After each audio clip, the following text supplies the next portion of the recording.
Hello, and welcome to Magic is Real, a podcast focused on exploring the fascinating world of near-death experiences, communication with spirit, and all things metaphysical and spiritual. The mission of this project is to share messages of hope and inspiration with others, and to spread the word that death is only an illusion. Thank you for being here with an open heart and mind. I wish you peace, light, and love always. Hello, Magic is Real listeners. Thank you so much for being here. I'm so happy to be back after a 2-week trip to Costa Rica. Thank you so much for waiting. I know that you all waited patiently while I was gone. I'm really excited to start off this. I guess I'm going to call this a new season because of the hiatus. And I am here today with Ginette Biro. She is a medium. She is a channeler, a musician. And I also want to have her tell you more about what she does because she's also a near-death experiencer, but she's also in the business of spiritual coaching. So first of all, I just want to say welcome, Jeanette. Thank you. Thanks for having me. That sounds like a really great intro. Like, who is that? I know that's not She sounds me. cool, maybe. Exactly. Well, yeah, when you put titles behind you, oh, it's so fancy. I know, right? Oh, okay. So, well, I'm very excited to talk with you because I have like 1,000 questions already, but I would love to start off by having you introduce yourself because how do you see yourself in terms of what are you all about? What is your business? How do you help other people? And what is it that you are in the business of doing or experiencing? Yeah, fair.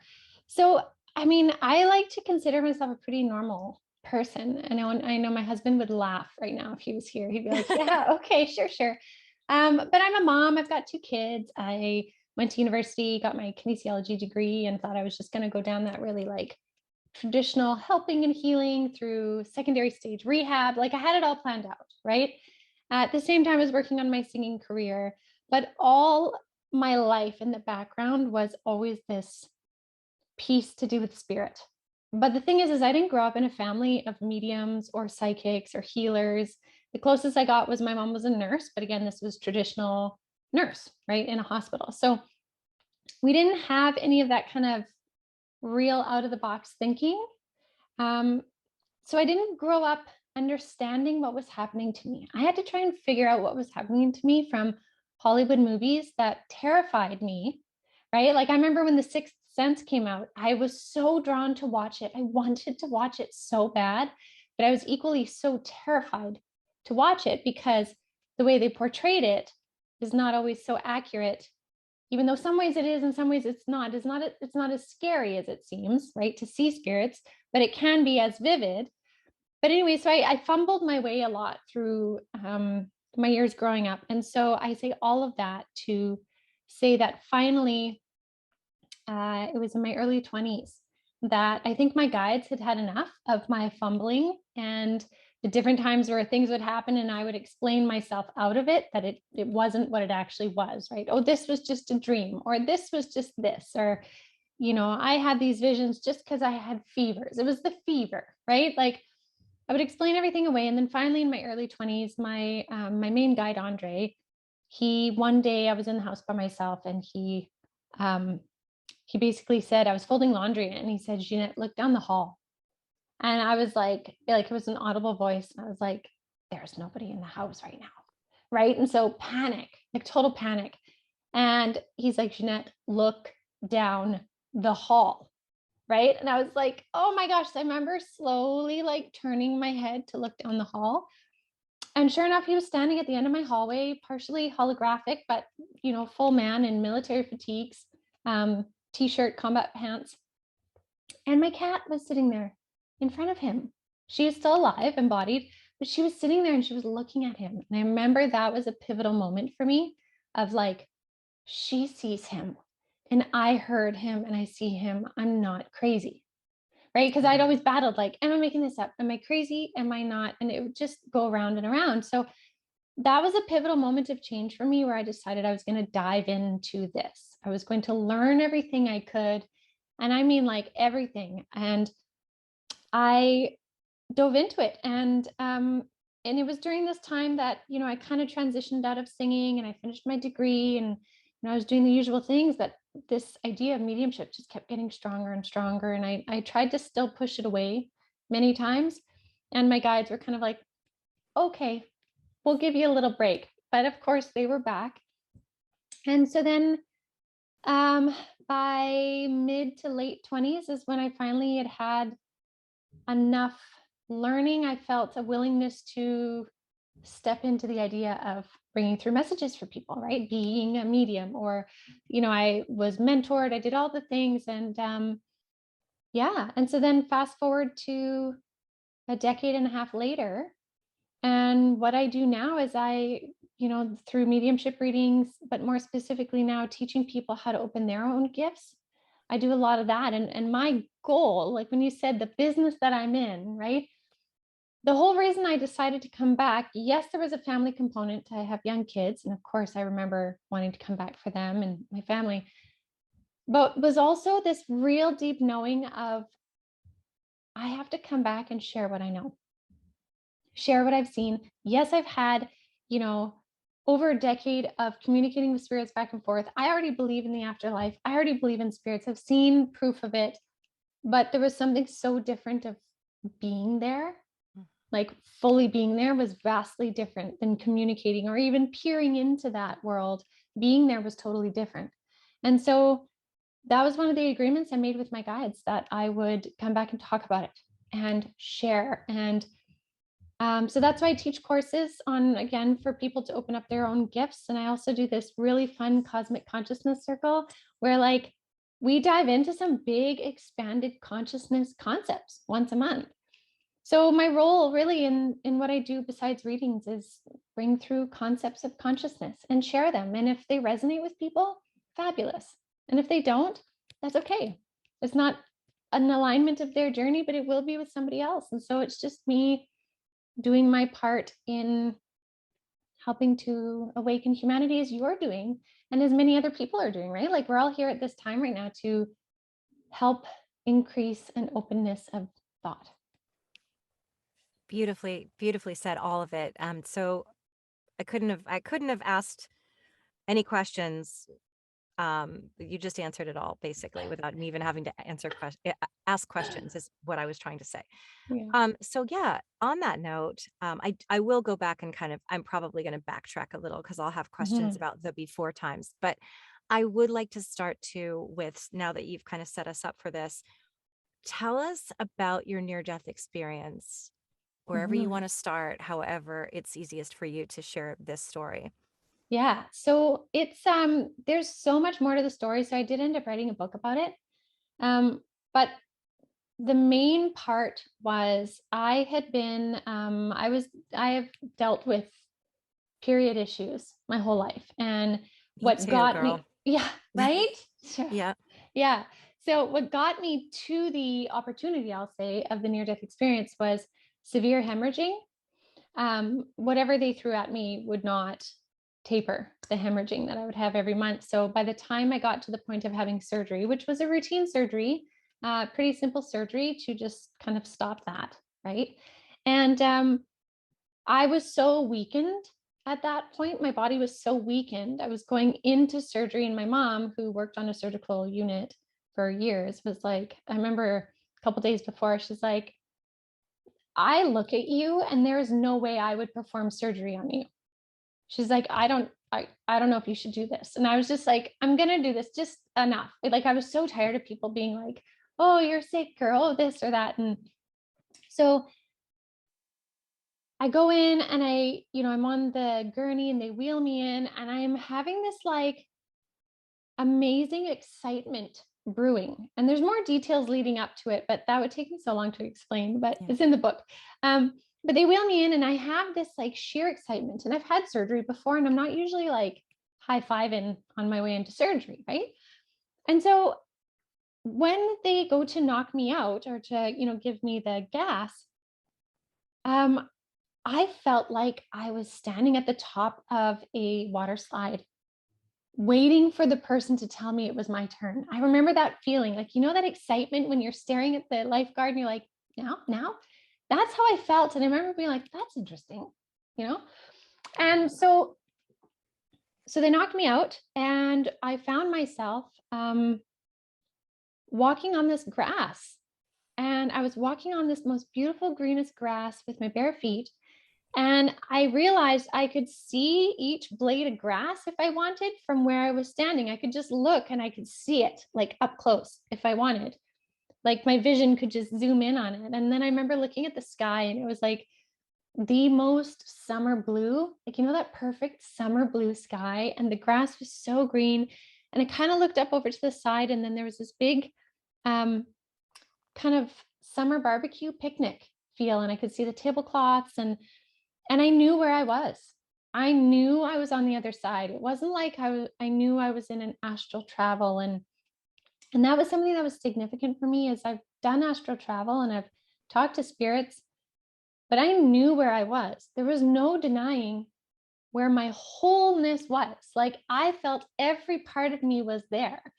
And so I walked up, and it was the most beautiful reunions I'd ever had with people from this lifetime that had passed, and then people from lifetimes before. Like I was giving people hugs, and they all gathered to welcome me. And it was like we just picked up where we left off, even if it was past lifetimes, as if a couple months had gone by. And it was amazing. And I remember spending so much time just reminiscing with people, like I just reminiscing with all these different souls, and laughter and joy. And like I get tingles still. Like I'd never tire talking about it, because it just brings it all back. And so I spent a bunch of time there, which felt like hours. And then it was at that point that my grandmother, who'd passed, she came and took me to kind of the next phase. And the next phase is where I ended up in this white room. It was this big white room with big windows, and you could see galaxies on the outside, but it was like the edge of the universe is what it felt like. It felt like I was on the very end reaches of the universe. And I had all my council around me and my Baba, I called her Baba. Um, and on this big white boardroom table, they rolled out these blueprints. And I remember looking at them and almost kind of giggling, like, oh my God, they look like blueprints, like on Earth, like what we have. That's what our life blueprints kind of look like. And I remember kind of finding it funny. But what was different was it was blue, just like our blueprints. But there was this long line down the center, this like iridescent kind of pulsing line. And that meant like I was still technically, like there was life there still. And so what we did is with my council, we reviewed everything I'd done up to that point until this juncture point I was at.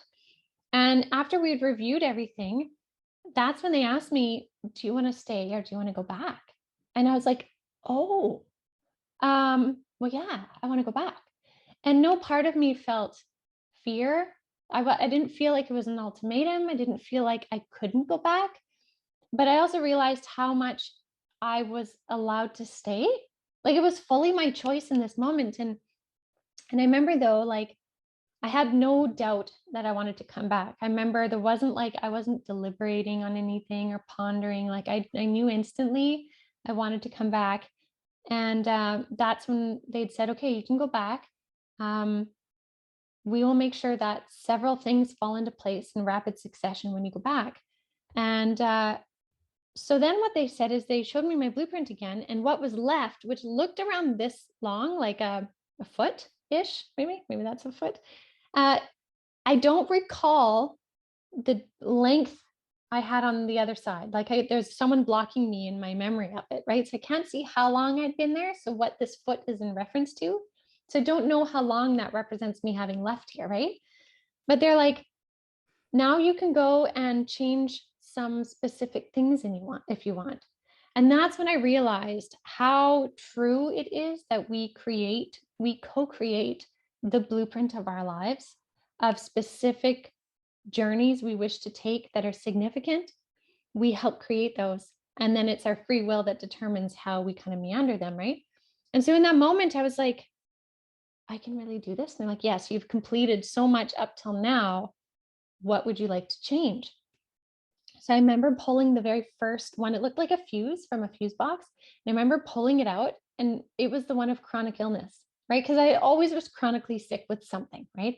And so I remember pulling it out and being like, are you sure I can do this? And they're like, yeah. And so I remember I put it down and I put a different one in.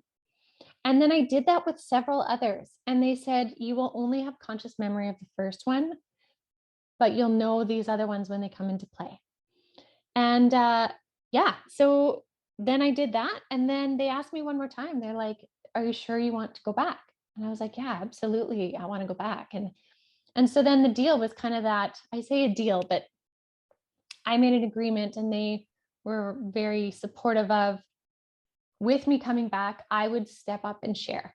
I would speak up about what I know, because before I did mediumship and it was all by word of mouth. And, you know, I had lots of clients and I'd been doing it for a decade, right? But they're like, more, you need to do this next level kind of thing. And so I agreed. And it was at that point that all of a sudden I could hear the nurse in recovery call my name. And she said, Jeanette, are you awake?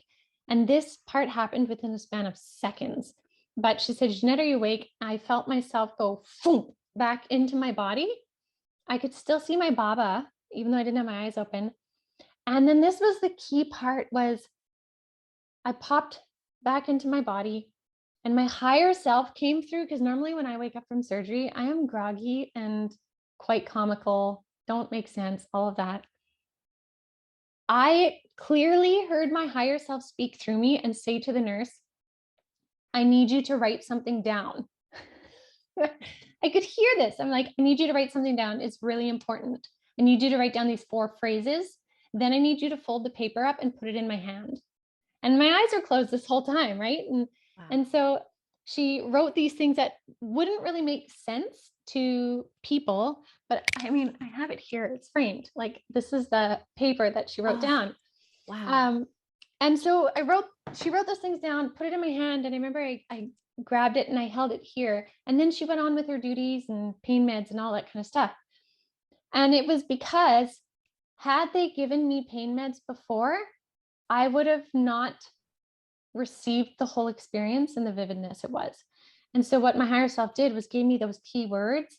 And then a couple days later, once I was off pain meds and stuff, I remember I was like, now's the time. And spirit was like, now is the time. And so I pulled it out of my little change purse and I read it.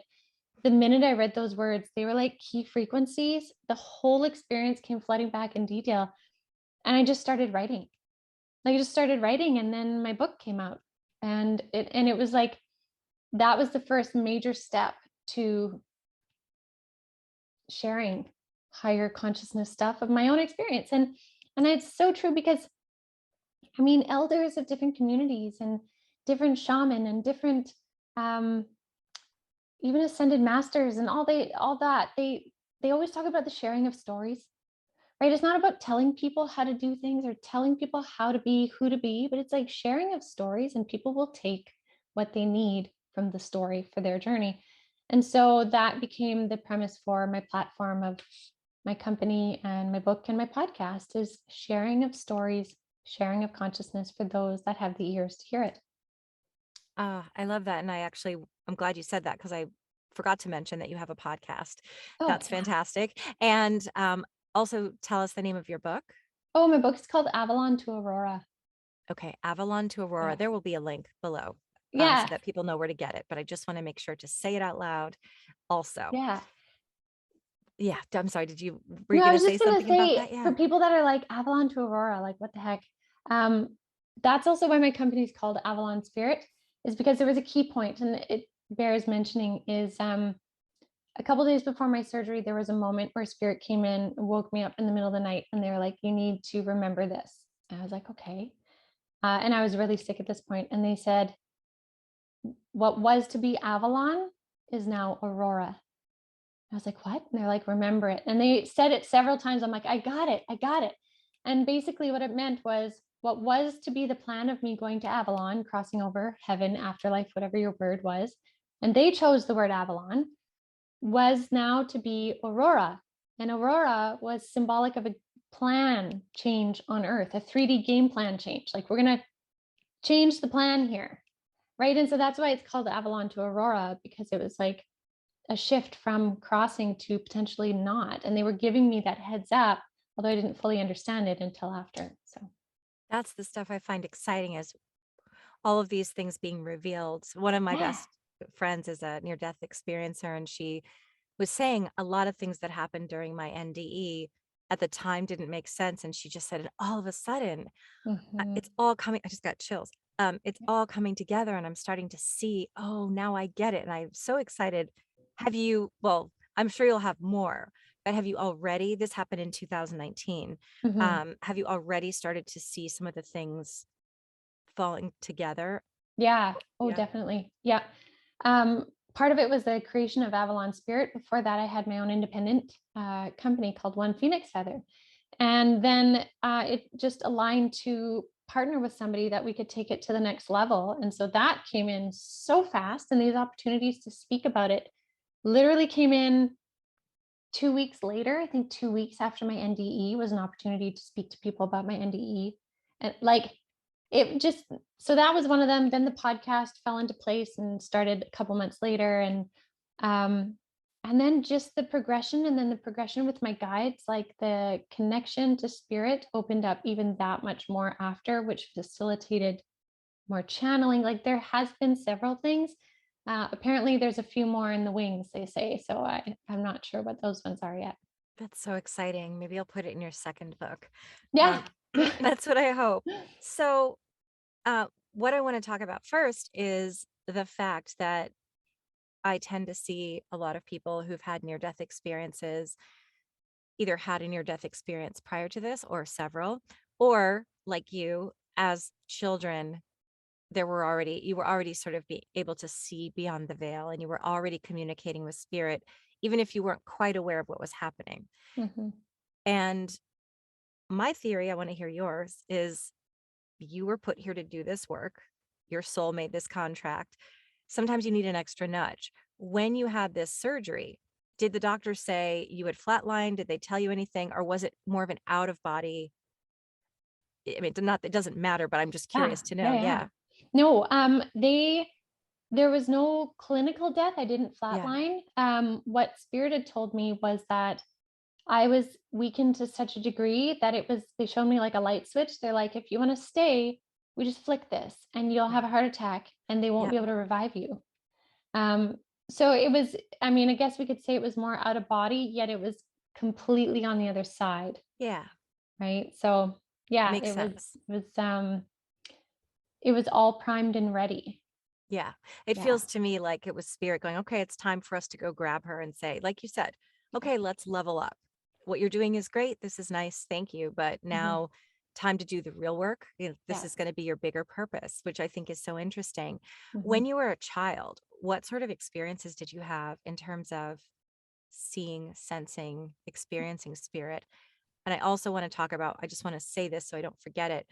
In your bio, it also talks about that you had sort of communication with fourth and 12th dimensions. So I'm really interested to talk about dimensions and Mhm. hear you explain that. But you can start kind of from wherever, like as a kid, what were some of your experiences? So I was always pretty intuitive. I would just kind of know things or ask my parents questions. My mom said, she's like, you would ask sometimes the craziest questions for a kid of 7 years old or a kid of 5 years old, or she's like, anytime I would hide chocolate bars on the top cupboard or whatever, she's like, you would just know they were there. I couldn't hide stuff from you. So there was that kind of standard thing, but I had a really significant series of experiences that started when I was 7 till about the age of 12 and a half. And so what would happen is once a year, I would have these fevers. It would be like getting the flu, and then I would fever, but I would have two fevers every time, two fever spikes, and then um, an event. They didn't know what to call it. They thought at first it was seizures, but it wasn't seizures. They thought it was this other word that I can't quite remember, where basically my fever, this is the medical side, my fever would spike so high that I would go catatonic and freeze up like this, but my eyes wouldn't roll back, but I was looking through something um, for several minutes and then I would come out of it. And that would always happen twice. Like one time it would happen, then 12 hours later would happen again, and then I would get better. That's how they showed themselves in the beginning. Then towards the end, I would start having this experience, but instead of seizing up, I would actually be either like running around in circles, or almost one time my parents were like, it looked like you were doing a tribal dance of some sort. But I would come to crying on one of my parents' laps. Like that's when I would come back and I would be crying and being rocked and be like, what just happened? So they could never figure out what that was. I spent a week in the hospital when I was 8, brain scans of every kind possible. They had no idea. They're just like, she has fevers and she will be fine by the age of 13, which they had no idea to say that either. Right. Um, so what spirit told me over time, this actually spirit gave me the explanation of exactly what this was about 6 months, I think, before my surgery, before my NDE. I was in bed one night and all of a sudden they're like, you need to go downstairs and start writing. I was like, what? Like, go downstairs. And I remember I grabbed this big white piece of paper, red pen. I just started writing. And they explained to me that during my fevers, what was happening is they would heat my body up so hot with the higher, or with a heated body, everything was moving at a faster frequency. So I could download basically higher frequency information when I was heated, and then it would come into my body and then it would stay dormant until a time in which it would be opened, which was after my NDE, right? And so in these fevers, when I would go into different state of consciousness, my experience was that I was pulled down to the deepest atomic levels of my being. My consciousness would shrink down to the size of being able to almost recognize the protons, neutrons, and electrons of my being. And then from there, I was expanded so fast out into the vast reaches of the cosmos. So I would see massive expansion and then massive contraction in receiving that consciousness. So basically, what was happening is I was taking this big energetic download of consciousness and pulling it down into the atomic level of my being, which had to happen through being heated. And then it would just stay dormant until a time it could open. And so growing up, those experiences were terrifying. I would often start screaming at the top of my lungs in the middle of this experience of whether I looked catatonic or whether I was running around and jumping or whatever. I was screaming at the intensity of what was running through my body. But then every time I would just get better. And then, like the doctor randomly said, without really knowing why, it would end when she was 13. And sure enough, when I was 12, the last time I had this experience, it was gentler. And I remember at the end, I came out of it and I'm like, I will never have another one of those again. Wow. And I had a knowing. And then, so a lot of that consciousness has been triggered in different points, starting when I really decided to open up my mediumship, right at around the beginning of 20. But then further catapulted open after my NDE. Yeah, So, thank you for sharing all of that. It's really interesting how some people have NDEs and they're like, what is this? This has never happened. And it's like you already knew. And I think in your case, this NDE, OBE, whatever, it doesn't matter what it's called, it's the same mhm, experience. And I know mhm, people that have not died at all and had mhm, what we would consider an NDE kind of experience. You did know, you did have this knowledge. It's so interesting too. I always think about when people talk about their counsel, and in your case, the blueprints. Like it's almost, well, it reminds me of Star Wars, and of course, we now know that mhm, George Lucas had an near, I believe, right? Like, I mean, I know that he like almost died, but I believe that the whole thing was sort of inspired by that, at mhm, least. mhm, And it feels like I'm just picturing that, like it's so like weird and futuristic, and it almost feels more like aliens than spirits. It's just so fascinating to me mhm. what's really going on. And so when people talk about this is all a simulation, I'm like, yeah, yeah. I mean, it kind of feels like that's kind of what's going on. Do you have thoughts Yeah. about that? Yeah. I think we're only breaking into a tip of the iceberg of what consciousness really is. Yeah. Right? I mean, we're just talking about third dimensional consciousness right now. We're talking about fifth dimensional consciousness, a bit more on the planet, but we're just tapping into that. I mean, there's such higher consciousness. There's some of the beings that are guides that I've talked a lot about on my podcast are the three guides of the light. And they are 11th, 12th dimensional consciousness of light. They're not embodied. They don't need physical bodies or even ethereal bodies as we know them. They are light consciousness in a photon of light, right? And so people are like, but how does that work? And so the higher we go in dimensional consciousness, the more there is. And so that's why I say, like, we're stepping into the realm of awakening consciousness right now. Right? Wow. Yeah. Yeah. I There's feel so that. much more. I feel that so much. And I also, I have so many questions and thoughts. One is that I feel like there's spirit, like right now, not even I feel like there is somebody or something that is causing me to have like electric tingles on my scalp. And I was like, stop. Like it's distracting me. Right. And I just got overwhelmed with emotion right now. And I'm like, okay, I don't know what this is, but we'll figure it out probably as we go. I just had to say it to get it out there because it's Yeah. like there's something there. And I haven't felt that in a while. So Yeah. that readily. But so yeah, so excuse my distraction. But one thing is that the dimensions. I want to hear more about kind of your perception of what that means and Mhm. and that sort of thing. And yeah, let's just start there. Yeah. We don't end up So rambling. there are, can I draw it?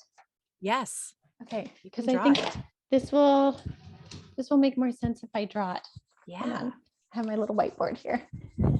Yeah, it's class. We're in class. Right? This is the best way I find I can explain dimensions without it being too wordy. Yeah. Okay, hold on. I should have Mhm. erased this before. I apologize. Okay. It's okay. So if we take, okay, so third dimensional reality, we can see almost like, actually, we're going to see like a box. Okay. Okay. Sorry, I'm going to start here. Third dimensional reality is a box. We have a known way that we understand things, right? It fits in a box. It is known. So that's 3D reality. It's physical. It is already understood for the most part. It is known. Okay. Fourth dimensional reality is when we start to question what is real. We start to question the idea of the box. Sorry for my bad drawings. So Yeah.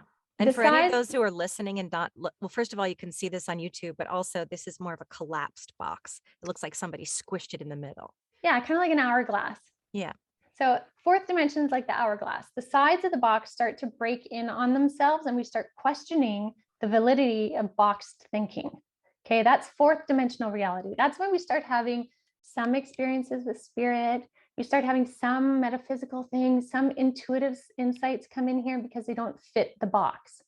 Now, what happens? We go from fourth, we get to fifth dimensional reality is when we realize there's true duality in the world.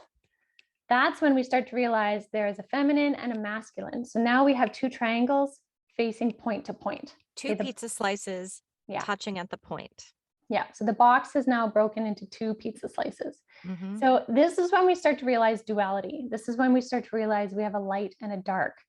This is when we need to recognize we have a shadow self and also the light self. This is where some people start to get stuck sometimes, though, in false positivity. They're only looking at the light and they're not embracing the shadow self. This is when we can get into higher thought, though, because higher thought does need to embrace light and dark. Higher thought does need to embrace higher consciousness. So then we move into sixth dimensional consciousness. And that's when we have the two that overlap each other like a Merkaba or kind of the Jewish star. Yeah. Right. So we see that it starts with a box and the box breaks itself down into duality, which then by sixth dimensional consciousness has a merging of masculine and feminine, a merging of light and dark, recognizing that true embodiment is embodying all parts non-dualistically, but in a whole way. When we start to embody sixth dimensional consciousness, that's when we can start to really do some pretty fantastic healing modalities through thought consciousness. That's when we realize the power of that. So that's one way to explain dimensional consciousness. Basically, more simplistic form is each layer of a dimension vibrates at a faster speed. So third dimension to fourth dimension has like 3.0, 3.1, 3.2, 3.3, and so on, up to fourth dimensional consciousness. As soon as we are vibrating higher than 3D, we're stepping into the realm of 4D. That's when we can start to see spirits a little bit. Once we're vibrating higher than that, we can step into the realm of 5D and reach higher consciousness, higher beings of light, and so on. So dimensions really are simply separated by speed of frequency. That's really interesting. So if one wants to start experiencing the fourth, is the fifth attainable without dying? I mean, is it something you can reach Absolutely. through meditation? Yeah, and I was going to say, Yeah. tell me some ways in which people can do that, or So, how they do achieve that. yeah. So we actually naturally can bounce into those higher dimensions of consciousness when we are in a state of flow.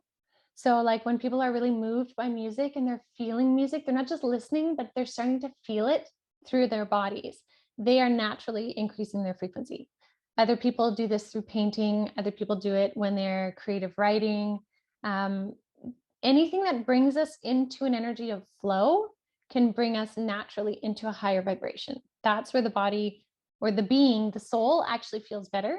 So when the body relaxes enough and isn't so distracted by everything, it can raise itself into that frequency. Now, one thing to say though is fourth dimensional frequency, when it just starts to happen, is kind of like a highway, I like to say. It is filled with all kinds of frequencies just outside of 3D. So we ideally want to set our intent to go to 5D at least, because 3D has pesky spirits in there. 3D has warped energies sometimes as well. So if we're setting our intent, like if someone goes to meditate and they want to raise their frequency, um, as long as we're setting an intent in our heart space to go to 5D, to the light, to the energy of source, to whatever people's word is, to go higher than just simply dabble and muck around, you're going to get to 5D. If you're just wanting to dabble and muck around, play with a Ouija board, you're pulling energies from 4D, right? So your intent really determines the direction you're going. So 5D is very, very attainable. 5D is very attainable. People just need a true intention in the heart space of higher consciousness, higher love, higher awakening. Yeah, I think so much of spiritual work is simply intention. Mm-hmm. Even when I do mediumship, I start out a prayer just intending Mm-hmm. that I'm going to receive communication from spirit and Yeah. considers highest and best and the highest and best of the spirit world and all of that. But that's all it is. And it's Mm-hmm. it's like Suzanne Giesman says, it's something about like when she teaches mediumship, she says, I just say, now shift. She just intends to shift and Yeah. blend. Mm-hmm. Some people say blend. It's like, okay, I now choose just blend with me now, and now we're in the shift. Mm-hmm. And I just think so much of everything is really setting an intention. It is. And it doesn't even have to be full of feeling a lot of the time. Although that does help, I think. Would you agree that the feeling state really does help to kind I of, think it, yeah, I think it does help for sure. It helps to validate. But again, like the way that I explain dimensions or the way that I think or feel mediumship works is reflective of me. yeah, Right? So it might not work for somebody else. Somebody else might not get feeling at all, but they get a knowing it's just there. yeah, Right. And that doesn't mean it's wrong either. Right. And I think that's an important thing to say too is like with mediumship, every medium works a little bit different and there is no one right or wrong way. So the best thing I could say for people is to explore, right? Like what works best for you. Some are very dominant in feeling, right? And that really is like their grounding force and the rest of their communications, where others it's purely visual, right? Like they just get visual cues. And for many, it's multifaceted. And so I think it's really about trying different things and embracing the avenue that works for you. Just like meditation, sometimes meditation is great for some people, like traditional seated meditation.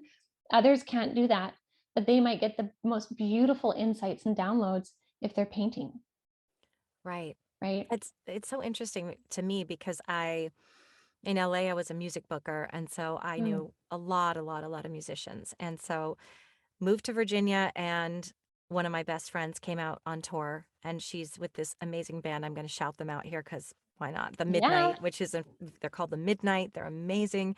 And my friend Tyler Lyle, who's the front, I call it front man. I don't know if they still do that, but anyway, they came out here and played, and I've seen live music, but I was so, just the spectacle of the lights and the crowd screaming and the crowd knowing all the words and the energy in the room. And I just started sobbing and could not stop crying the entire time. I did just lose one of my best friends, but it wasn't even, I mean, that Oh, came as part of it. Like it yeah. was part of it, but it started with that feeling of, I texted her after and I said, this is like, I said, it, the feelings that music gives us. I said, I believe music is divinely inspired anyway, as is all art that comes Mhm, through you. And I said, mhm, it doesn't even have to be, not all music is well done. But I think that the beat and the feeling and the rhythm, that's something that comes from the other side. And you'll hear people who have mhm, NDEs say, I heard music like I've never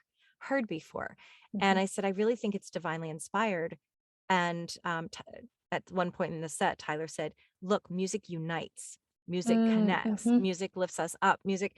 And I just have, I just can't even explain like the chills that were going through my body and the tears that just wouldn't stop pouring. And it was because I was moved. I was Yeah. so moved by, look at these amazing, talented people coming together to create Mhm, this sound and these harmonies and this complex like organization of sound. mhm. And then all these people come here and they're screaming because they're so moved. It's like there's something so much, it's it's otherworldly to me. And so Mhm. I really believe what you say about yeah, if it's painting, if it's music, if it's Mhm. something coming from your soul, that Yeah, makes so much sense to me. absolutely. And I I agree with you so much about music though specifically. Like music I find is the most, again for me, Mhm. um the most quick tuning frequency changer.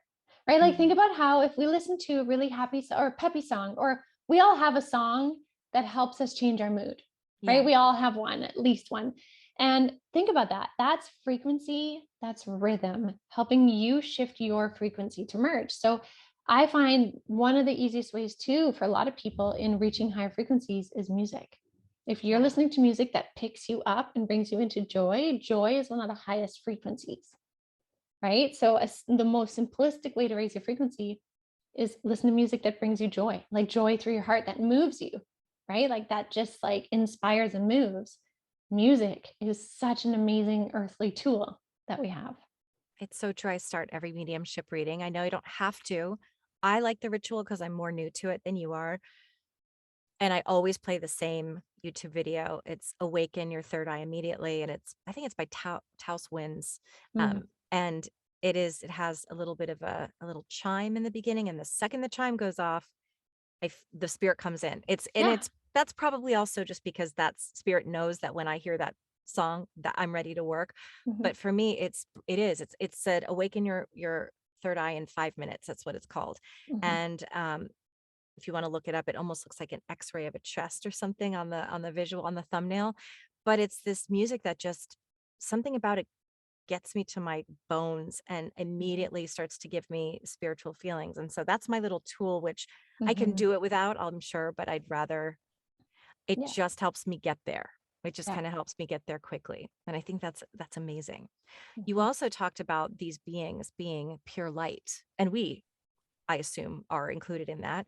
And what's so fascinating is that I've talked about this before, but when I was like 14, a big ball of light came to me when I turned off the light in my bedroom. I was not asleep. I was not sick. mhm, I never hadn't touched alcohol or drugs yet in my life. And I just turned the light off, and this gigantic, well, I say gigantic, like tennis ball size, yeah, yeah, bright glowing blue orb just appeared over my bed and started zipping across the room. Like first it was sort of like curiously looking at me, and then it just zipped across the room a few times and then just shot up and was gone. And okay, I got chills again. And I love to talk about that because I've had people tell me different things, but I'm always like, was it an alien? Was it a spirit? Was it spirit guides? And I know no one can necessarily say for sure, but what's your experience or understanding of that? Or what do you think that was? Yeah. It could be any of them, honestly. I see orbs like that often.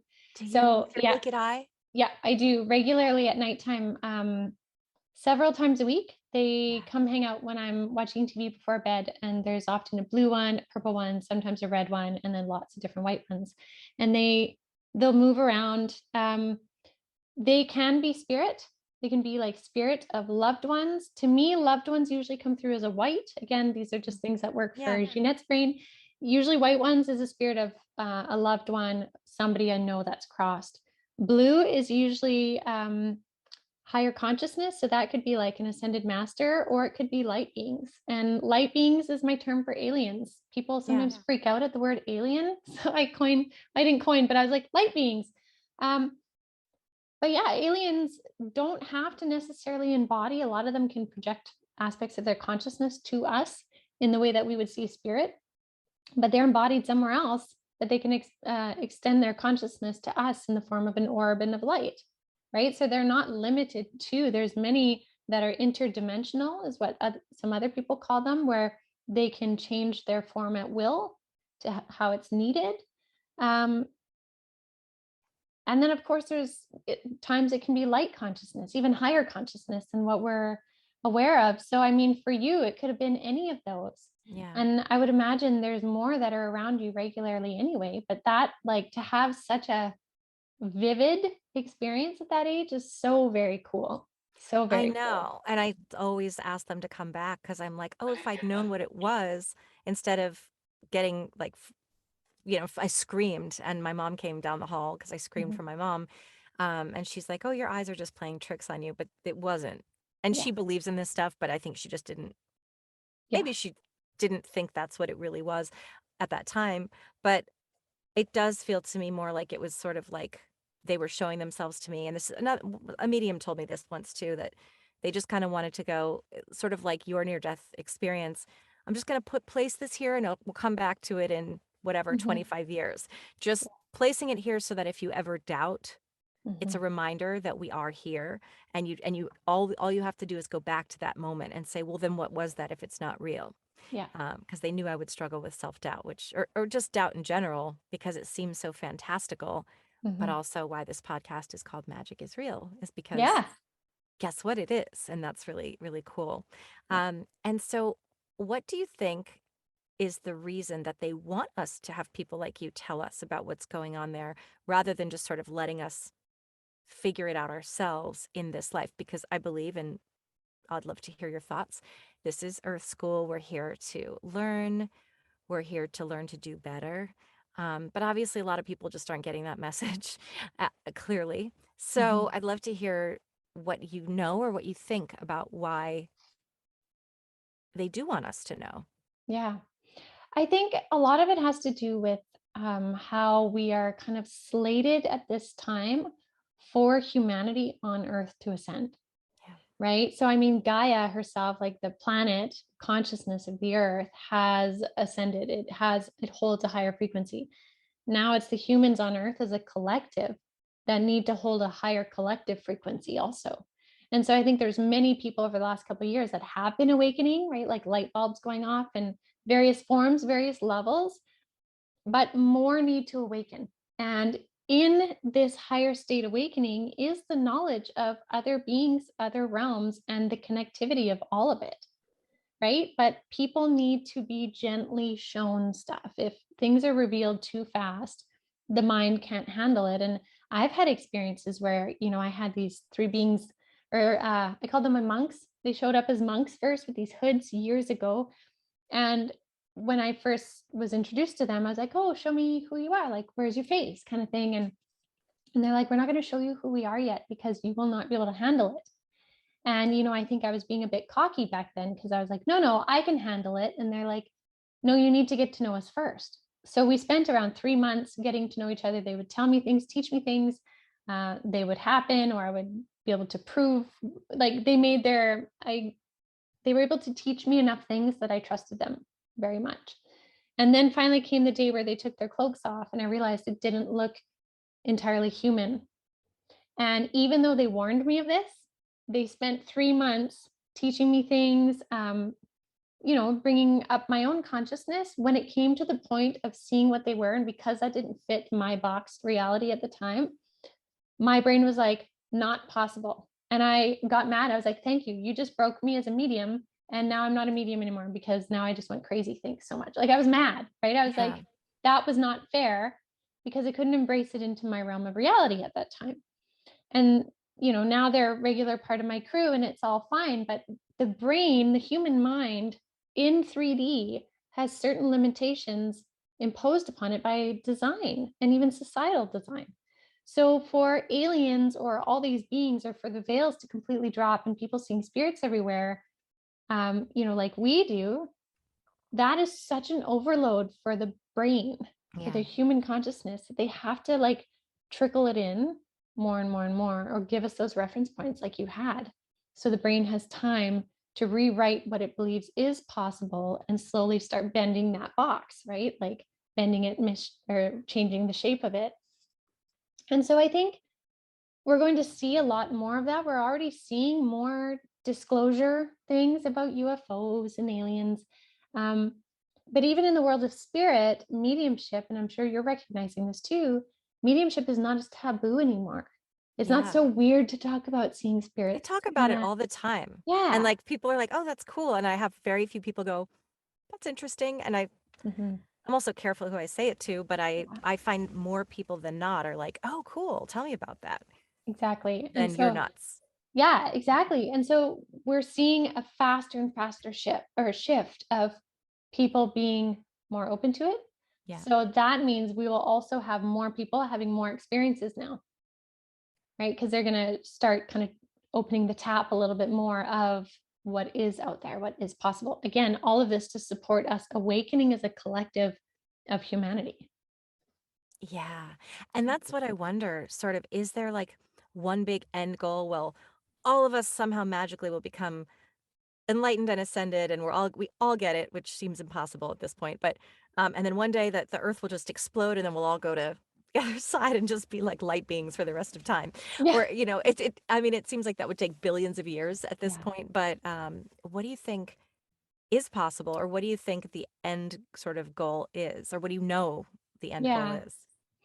Well, some of the things that I've been shown from my guides, from different galaxies and stuff, is their desires to help humanity ascend and grow because they've already gone through that collective level of ascension from 3 to 5D, right? So they are helping humanity to grow because humanity is slated to step up, right? We can't go backwards. We can't redo anymore. It has to step up. So there's a big push and a big focus on having that happen. And then when we reach this 5D level, 6D level, humanity will then help other places, other worlds, because they will be more ascended. Now, does a 5D ascended collective mean perfection? Not at all. Even in 5-dimensional consciousness, 6-dimensional consciousness, there's learning, right? So souls, even in a collective, are still needing to learn and grow at the next level, right? Just like someone in grade 8 knows a lot more than someone in grade 6, but someone in grade 12 knows much more. But then you take an adult who's 60 talking to the person in grade 12, it's a huge difference, right? So we will always be growing through whatever level of dimension we're in. But in general, humanity is slated to step up so that we are not purging the planet of resources and goods and basically 3D consciousness for humanity has gotten stale, right? It's not helpful anymore. And that's why we're seeing a lot of things being exposed. The amount of exposures we're seeing on planet right now in society, in governments, in whatever you want to angle it at, we have more light shining on the shadow pieces, which exposes more, which makes it feel ickier. But for us to now be able to see it as a collective, things can be changed to shift out what is no longer hidden. That And makes so that's much needed for sense. shift. Yeah. Yeah, that's what my friend Brooke said, Brooke Grove, who a lot of people know, that she was leaving me this voicemail and I ended up transcribing it because I was like, "Whew, that just blew my mind." Mhm, Because mhm. that's what she does. She leaves voice memos that I'm like, that right there is a whole like TED talk, but I'm just grateful she shares them with me. So Yeah. one of the things she said is, okay, we're at war, we're in this pandemic, there's this horrible pain, suffering, war stuff happening. But she said, actually, what's happening is like the light is coming to the surface. It's actually, I mean, she didn't say it, she said it way more poignantly than that, but it was like, this is when the light workers are the most needed. This is when Yeah. it's sort of like after a rainstorm, like all the worms are coming out from under the ground, Yeah. like, but we're actually coming out like to help as helpers and healers and that sort of Hmm. thing at a time when it's needed most, because it's exposing It is. the darkness, which Yeah. none of us, we can't ignore it anymore. Hmm. Like you said, we can't just be like, everything's great. There's no denying that everything is not great. Exactly. However, and in Exactly. fact, on that note, I want to ask, because I think so many people, including myself, feel helpless to do anything. Mhm. It's like, what can I do? Can I send money to Ukraine? How's that gonna solve this? Mhm. What can I do? And I want to know what you think we sort of collectively can do. Those of us who just can't go over there and, or have get people out so that they can come stay with us. Like, how can we actually make a difference from a spiritual perspective? Mhm. I think one of the important things to remember is um, what we do in our own world and the frequency we carry in our everyday has an effect on the collective frequency, right? So for those that are able to physically do and help, then they can physically do and help something, right? Like say people in Poland, they can physically help those in Ukraine coming to the other, like they can physically do something.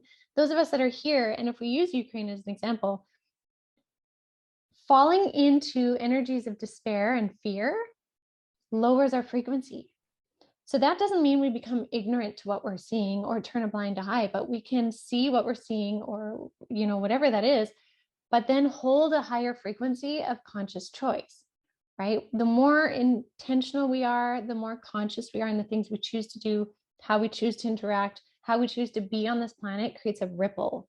And if everyone is working on what their ripple creates, that makes a massive ripple that then ripples and creates a tipping point for the collective, right? So I think sometimes we think we have to do something so much more, but we don't realize the value of how much our singular ripple can affect the collective. So it's kind of that idea of like, what can you do? You can shine your light, meaning you can be your brightest self. That doesn't have to be false positivity bright, but it just means like, know yourself, know who you are, and encourage other people to know themselves and know who they are. And then people can work not only for the I am principle of the who am I, but the we are principle of who are we now. Now that I know who I am, who are we together? Right. And Yeah. so I think that's what we're kind of stepping into a little bit. So, I agree with you. And I know sometimes I've heard people say, oh, thanks for your prayers. Like, that doesn't mean anything. And I actually said to a friend once in the most loving way, to those who believe in prayer, it is doing something. And I know if you don't believe in it, I understand it sounds trite.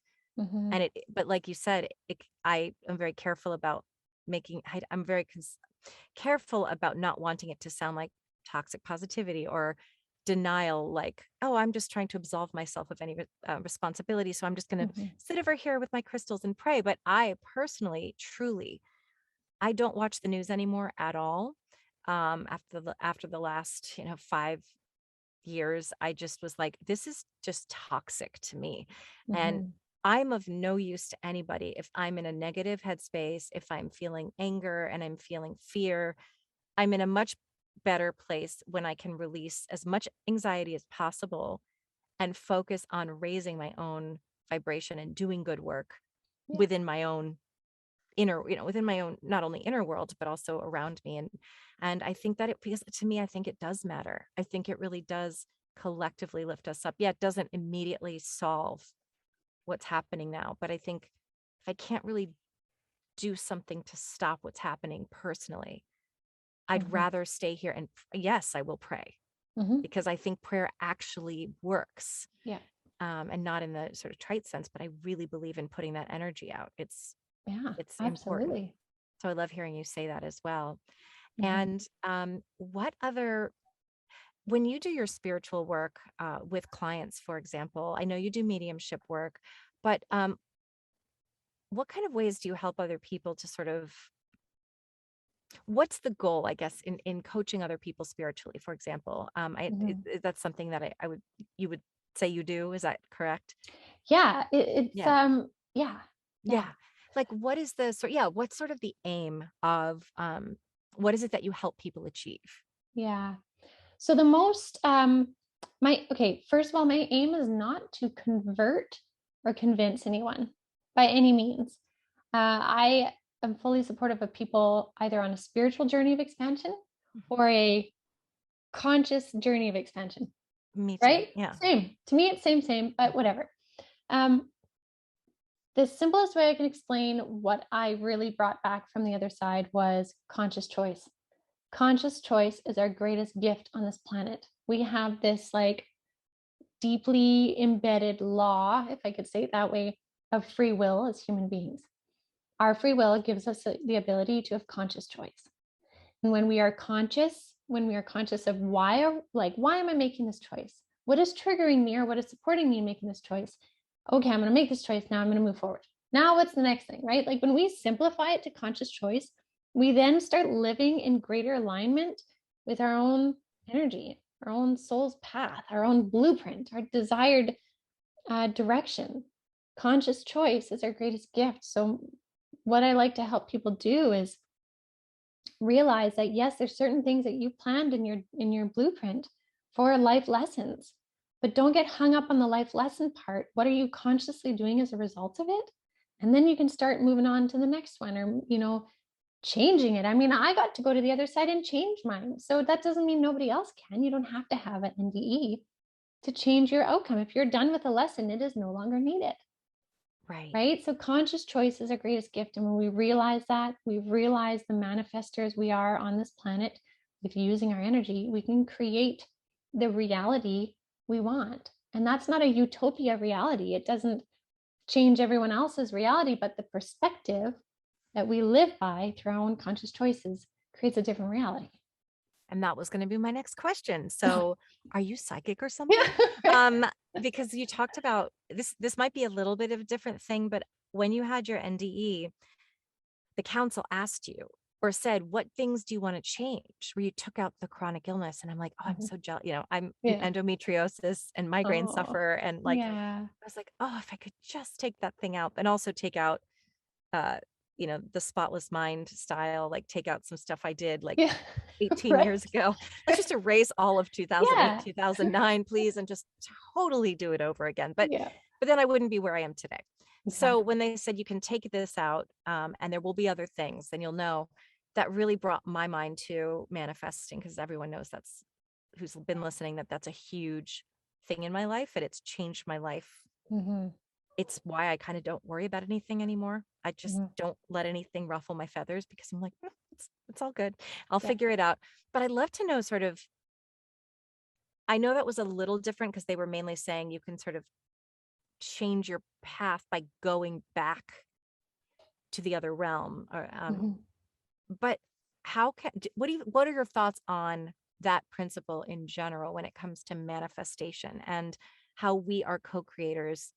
Yes, before we come here, where we say this is the experience I want to have, although then you have free will, but how can we still be conscious creators in this life, and how can we alter sort of our own reality, Yeah, I think that's a great period? question. Yeah. Yeah. I my guides talk about that all the time. They are always saying like consciously co-create with us.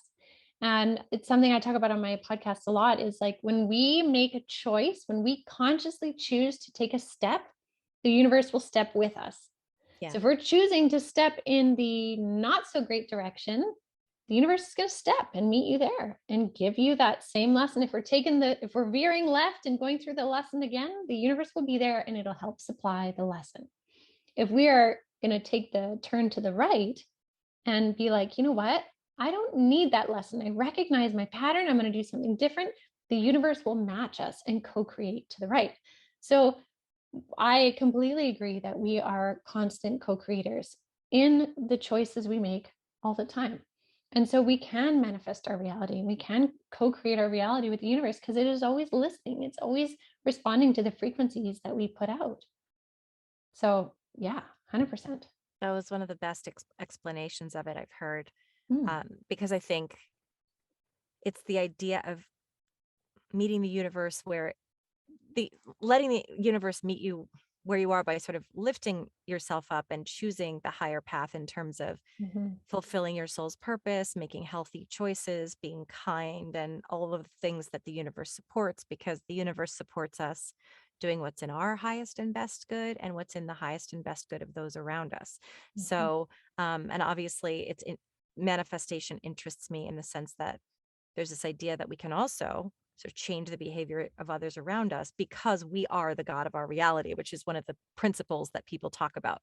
Not that we are God. Well, we are God. I mean, we're all part of the same thing. Mhm. But I'd love to hear what you say about that too, just in terms of everyone has free will. And if it's not in their highest and best good, like if we want them to do something that's not in their highest and best good, that's not that that probably won't happen. I don't even know Like, exactly do what you my mean question. like, can we affect somebody else's free will? Yeah, like sometimes you'll hear people say, "Oh, my partner is being really difficult," and they'll say, "Oh, you can manifest your partner to behave a different way, by Oh, I see. sort of putting Yeah. yourself in this different state of mind where you envision them healthy, you envision them loving, you envision them, and in that sense, you might be able to change because it's that whole idea of everything is you pushed out, which I don't even still understand to this day, that exact Mhm. term phrasing. Mhm. But I just think it's an interesting concept to explore. And I don't even know what my question is. I just kind of That's wonder what okay. you think about it. Yeah. Yeah. Yeah. I think we can have an influence by example Yeah. to other people. Like we can influence another person by the example we lead. I think if we are pressuring or pushing anything, then we turn into an energy of manipulating somebody else's Yeah.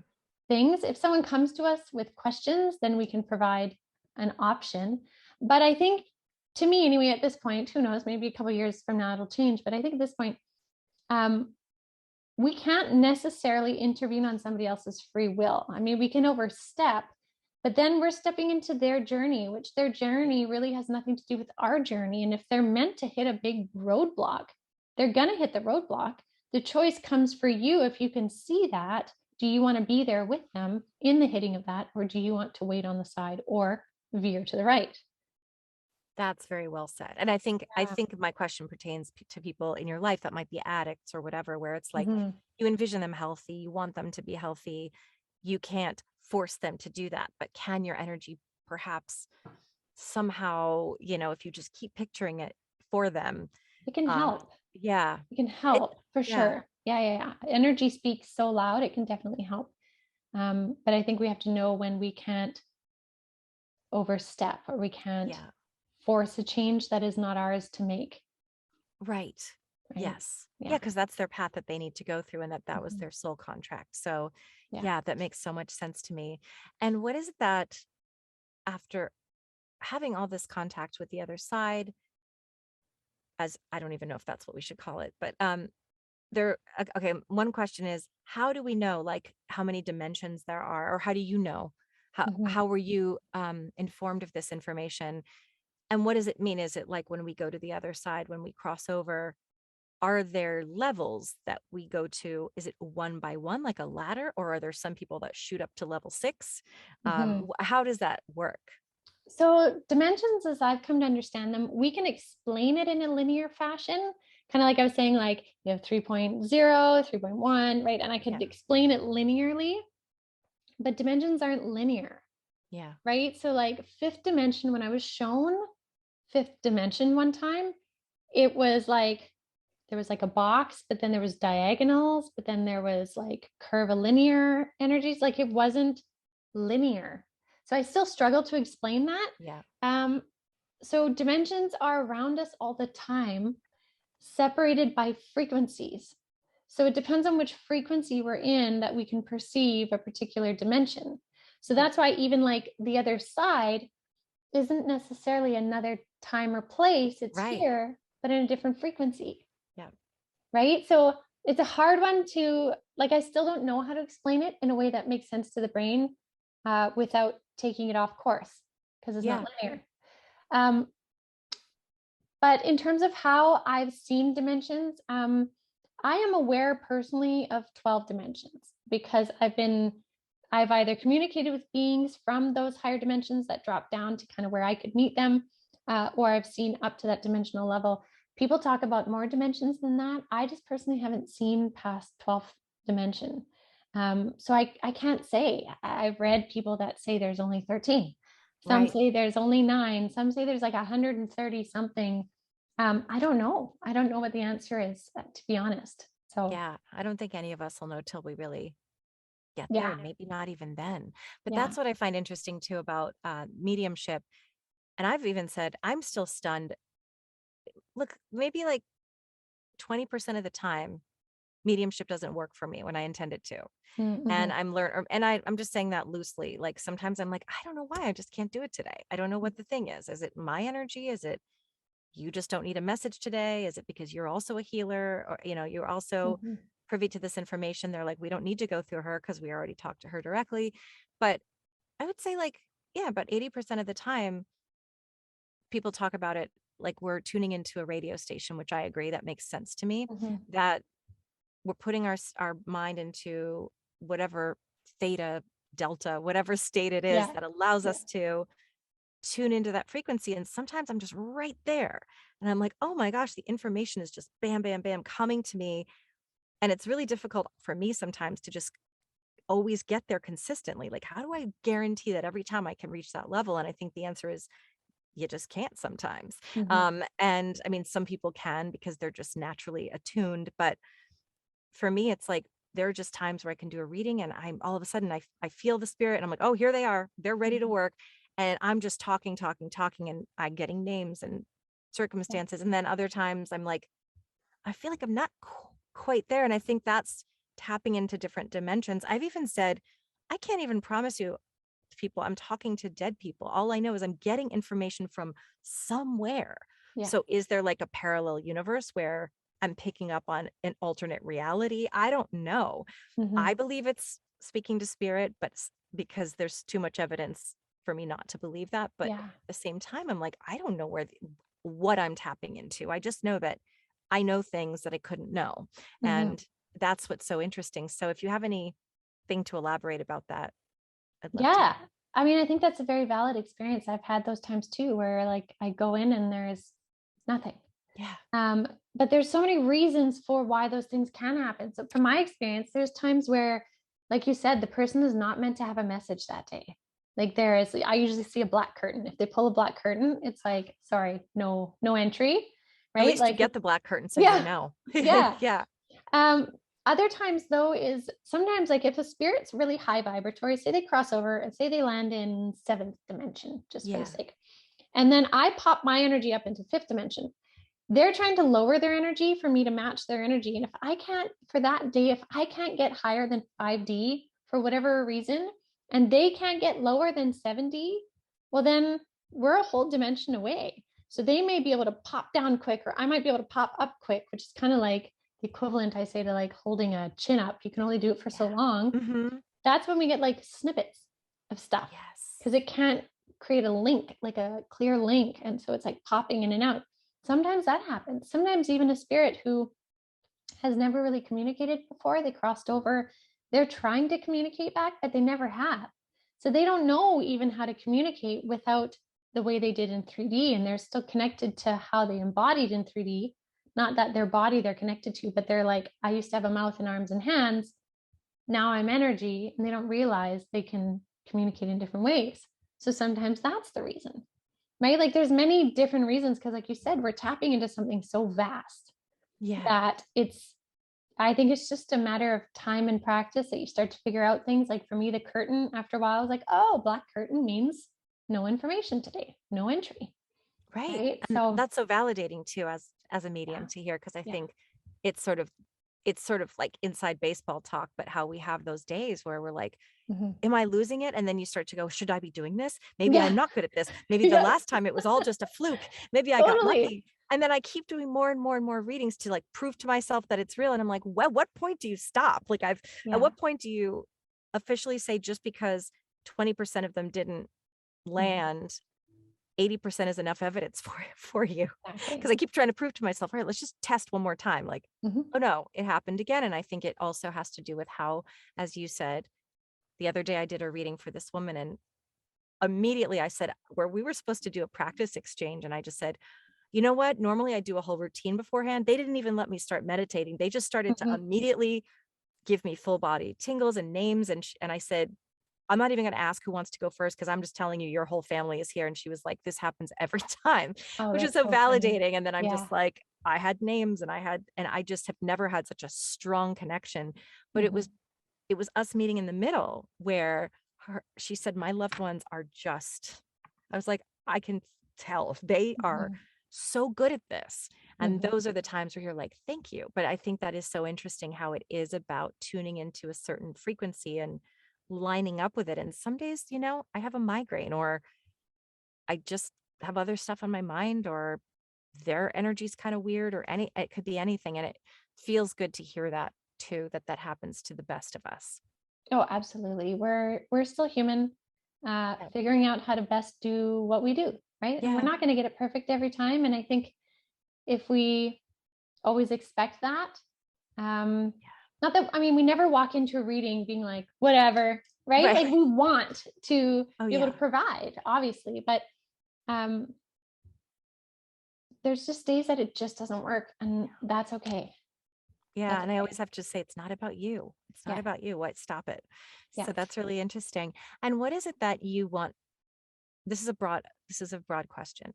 What is it that you would like people to know generally, just after your near death experience and with all the work that you do? What do you want humanity to know? Mm. Um, to make the most of this life here, because I remember the moment of when they asked me, like, do you want to go back? And I remember the view or the perspective I had as the soul, which was entirely me, but a little bit different than me talking to you here, because me here is a human. Um, and that sounds funny, but I remember the soul perspective was all like bliss and joy and the bigger picture. And I was like, yes, yes, I want to go back.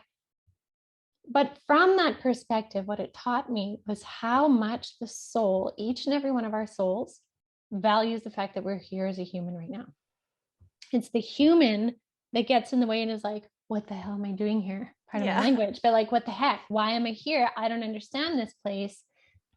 When I got to experience that soul perspective, that's why I was like, I don't want to give up on what I've already accomplished. I want to keep going because that was so worth it. There's more I can do. And so I think if I could leave anyone with one thing is make the most of your life here. Even if you feel you've been wasting up until this moment, right? If it's up until this very moment, someone listening feels like I've been wasting my life. Well, now is the moment you can choose not to. And now is the moment you can start to find your alignment, find what is calling you, and then act on the things that are calling you. Your soul is calling you to something because it came here to wish to experience, learn, grow in some form. And if you're willing to follow that, when you cross, you will cross with this sense of completion. And you'll be like, ah, oh, I made the most of that human life. That's where I want to end it because I think that's beautiful. But just before we go, I just want you to share anything. I will have your links below, but Mhm. share anything you have coming up, anything you want to share, services you provide, anything at all. Yeah, wonderful. Thank you. So, everybody, if there's such a draw to connect with more that I do, people can check out avalonspirit.com, and on there we have several different practitioners of mediums, healers, astrologers, shaman, all vetted by me, um, to help people expand their journey. Because again, I don't think everyone's spiritual journey is through mediumship. For some, it's through astrology. Some it's past life regression, right? So there's many avenues to explore there. For me specifically, if people want to connect in what I'm doing, they can check out my Cosmic Consciousness Circle. Again, that's that once a month we meet where we deep dive into cosmic stuff, like out of the box. We are bending that box and like rolling it up into a ball, right? I'm super interested in that. Yeah, I'm going to look at, absolutely. yeah. Sure. So that, and also my light worker mentorship circle. I have a level 1 and level 2, and that's where I teach people how to open to their gifts and abilities. I kind of explain it like I've done a lot of journeys of mediumship, connecting to spirit. So I will help you pack your metaphorical backpack. I'll show you the things you need, the way they work, and then you can decide what works for you, toss it, pack it, whatever, but I'll help you get going. And then you can go on your journey and figure it out. So if people want to expand their own connection to spirit, that's a great option. And then lastly, my podcast, the Ginette Biro podcast, which is on YouTube as well, or on the regular podcasts. It's another great avenue, like you're doing, of sharing stories of consciousness and thoughts from my guides and insights and stuff like that. I'm going to be binging it because I already started and I was like, oh Oh, yeah, thanks. I like this. This is really good. And I like a lot of these, but because I do it as well, I Yeah. don't necessarily have time anymore. I got into it because I was the one that was binging it all, but I have several that if I have time, I binge. One is I'm going to give a shout out to Michael Sandler, Inspire Nation, because I love that show. But honestly, I like what you're doing a lot, and Thank I'm you. excited to like really delve into it because it's a little different from what I do every day. Yeah. And I think it's so many people have so many great voices and great guests, and I could just spend all day Oh, doing this. But fabulous. I thank you I'll so have much to for have you on. I would I love to would have you on my love show. that. I Yeah. would absolutely love that. And Yeah. I just want to thank you so much for showing up, for bringing your light and your energy, and for helping to raise consciousness and just offer the offer the suggestion to, even if somebody isn't necessarily a believer. I think it is interesting to spark a conversation and just put the idea out there. And one of the other things is that everyone I have on here, I vet too, because I think that you were chosen for a reason because you're not cuckoo. Like, Mm. the people I have are very grounded, Yeah. authentic, normal, approachable people. And I think that helps to break the stigma of the woo woo.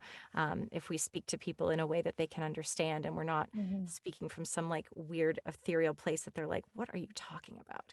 So thank you for bringing that authenticity and that groundedness to a topic that is considered to be a little off the wall. But I think by continuing to show that people like you are fully in it, that it isn't weird. Mhm.